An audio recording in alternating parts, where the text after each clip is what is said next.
રાજ્યમાં કડકડતી ઠંડીનું જોર યથાવત. ભાવનગરમાં સૌથી નીચું તાપમાન. 3 દિવસ બાદ કડકડતી ઠંડીમાંથી આંશિક રાહત.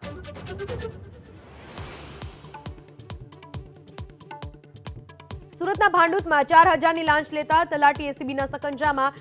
જમીનના વેરા બિલમાં નામ ટ્રાન્સફર કરવા માંગી હતી લાંચ.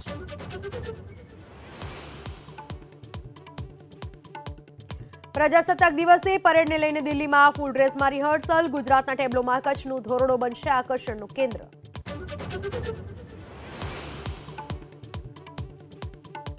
ગુવાહાટીમાં રાહુલ ગાંધીની ન્યાય યાત્રામાં હંગામો. મંજૂરી વિનાના રૂટ ઉપર યાત્રાને પોલીસે અટકાવી. રાહુલ સામે કેસ નોંધવા આદેશ.